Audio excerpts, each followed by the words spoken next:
Hello and welcome to another edition of Jazzology presented by Savage Content. I'm your host, Willard Jenkins, and we are here every other Friday giving two jazz fans the opportunity to compete against each other for a chance to win a $100 prize. Each contestant will be asked a question worth 2 points.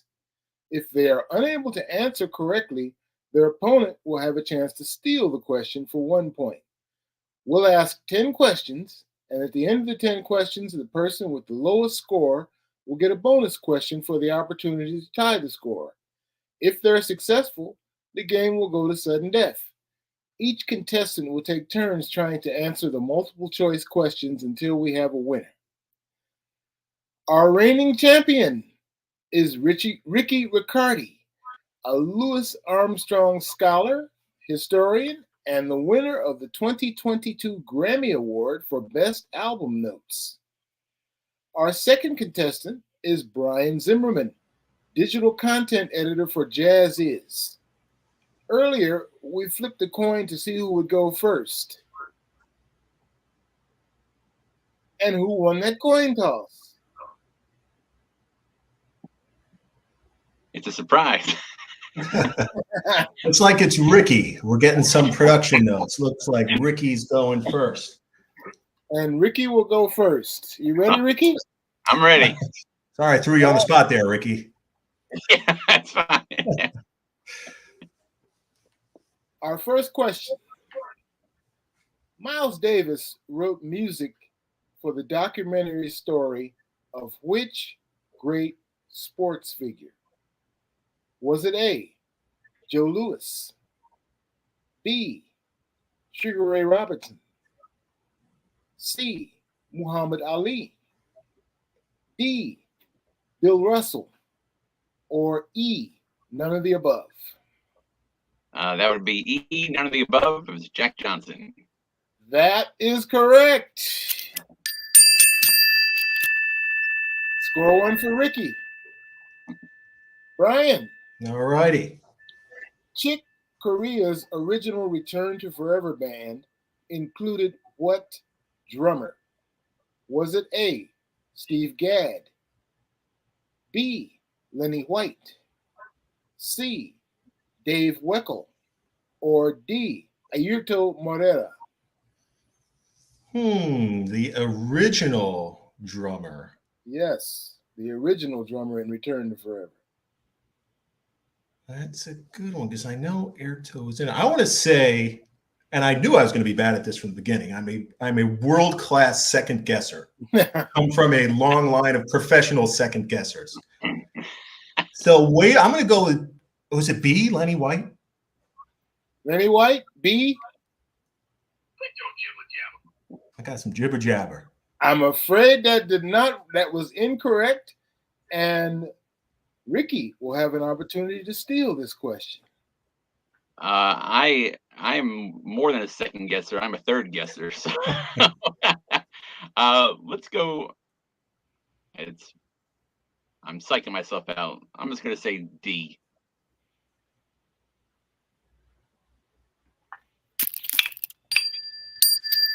That is correct. That is correct. The answer is D, Airto Moreira. That was Chick Corea's Brazilian-flavored band. That's right. And you heard me say it. Second guess. Classic Zimmerman second guess. Okay, Ricky. Which great vocalist was responsible for the jazz education and mentoring program known as Jazz Ahead? Was it A, Betty Carter, B, Carmen McRae, C, John Hendricks, or D, Sheila Jordan? Oh boy, I'm in guess territory now. Let's go A, Betty Carter. Wow. That is correct. It is A, Betty Carter. The program actually started in Brooklyn at the old Majestic Theater, which is now the Harvey Theater, and shifted after Betty's passing to the Kennedy Center. And it's still dedicated in Betty Carter's memory. It's Jazz Ahead. Brian. All righty. You ready? Let's do it. Pop star Beyonce's touring band has included what jazz saxophonist and educator? Was it A, Camille Thurman, B, Alexa Tarantino, C, Tia Fuller, D, Claire Daly? I want to say it's C, Tia Fuller. Okay. That is correct. First guess. 4-1 for Brian. On the board. Ricky, which alto saxophonist's biography is titled Straight Life? Is it A, Paul Desmond, B, Charlie Parker, C, Frank Morgan, or D, Art Pepper? It's D, Art Pepper. That is correct. It is indeed D, Art Pepper. Art Pepper, yes indeed. Jazzology is brought to you by Savage Content, an exciting new purveyor of quality music programming. From podcasts to live performances and interviews, Savage Content offers an eclectic mix of curated entertainment programming for all music lovers. Be sure to follow Savage Content on social media to hear about our latest releases. And now it's time to ask our contestants our favorite question. How did you fall in love, Ricky? How did you fall in love with jazz? Oh, easy answer there. It's Louis Armstrong. I saw him when I was 15 years old in the Glenn Miller Story. Checked out his 1950s Columbia recordings, and nothing's ever been the same since. You know, I couldn't predict at that time I would dedicate my life to it, but it's been the right choice. And Brian, how about you? How did you fall in love with jazz? Well, you know, my father was and is a semi-professional trumpet player. And so I grew up, the house was always playing what I call like 70s bell-bottom big band, you know, like the Maynard Ferguson, Don Ellis kind of stuff. That was my introduction. So naturally I picked up the trumpet. And when I realized that I didn't have Maynard Ferguson chops, I started listening for some other cats. And that's when I discovered Miles Davis and Clifford Brown and Lee Morgan. And that, I mean, just as a player, I fell farther and farther down the wormhole. And that's how I fell in love. But yeah, it was my dad. It was my pops who got me. You're certainly cooling our audience into the fact that you are a journalist. That's right. To come up with a term called the bell-bottom big band. So that yeah. TM. Yeah. That is Okay, Brian, are you ready? I'm ready. Let's give it a shot. Today is the anniversary of the birth of the great Duke Ellington. Duke wrote a suite about which African nation? Was it A, Ghana, B, Nigeria, C, Morocco, D, Liberia, or E, Egypt? You know, Duke, we should shout out, by the way, it's his birthday, April 29th. We're recording this on April 29th. It's the 123rd anniversary of the birth of Duke Ellington. And I believe also Toots Thielemans' birthday as well. They've got him as the Google Doodle. Yes. But anyway, I believe, and again, I'm going back and forth on this, but I believe the answer is E. I'm probably wrong, but I'm going to lock it in anyway. I'm sorry, that is incorrect. Ricky, you have an opportunity to steal this point. I'll say D, the Liberian suite. That is correct.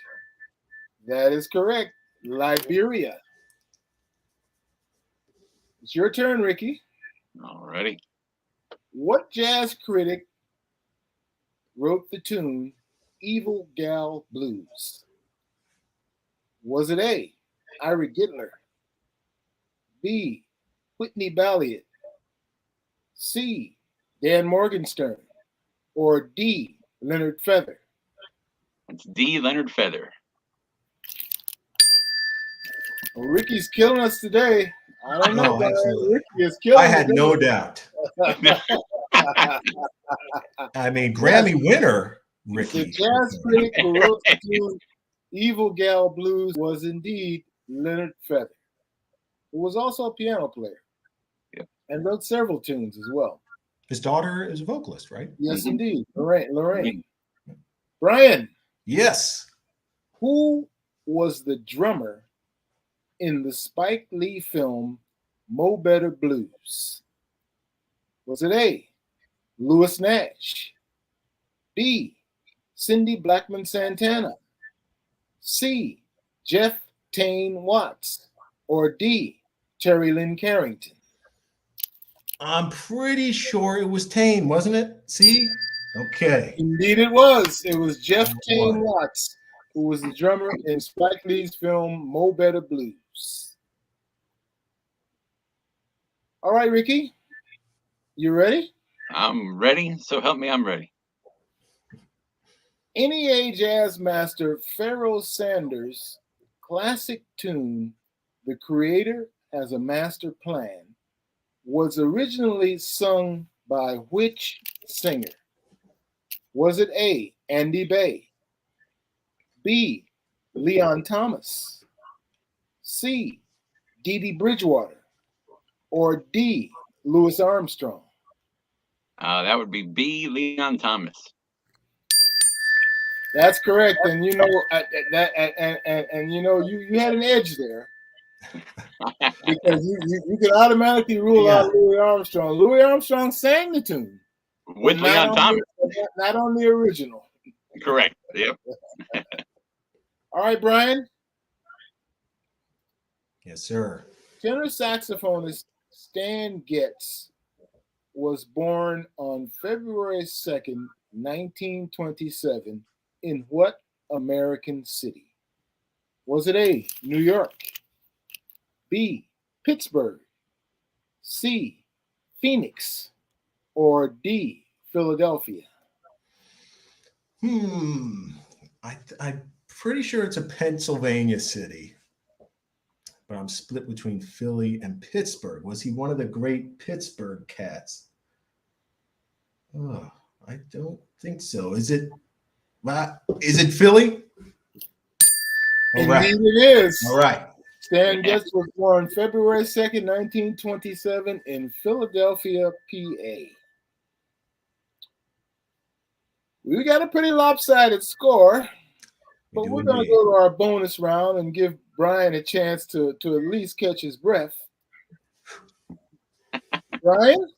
Yes, let's do our it. Bonus round.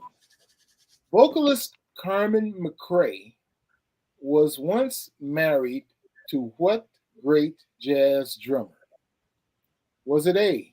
Kenny Clarke, B. Max Roach, C. Cozy Cole, or D. Ike Isaacs? Carmen McRae. Was it? Oh man, see, I'm stuck between two again. That's the point. Yeah. I know I'm going to get this wrong, but let's go with Kenny Clarke. That is correct. Nice. It was Kenny Clarke. Fool myself. So now it's Ricky's turn on the bonus round to break the tie. Ricky, which of the following jazz book authors contributed the valuable book of artist interviews known as 4 Lives in the Bebop Business? Was it A. A.B. Spellman, B. Amiri Baraka, C. Dan Morgenstern, or D. Howard Mandel? It's the A.B. Spellman. That is correct. And Ricky is our winner for today. Whew. Well deserved. Right. Well deserved.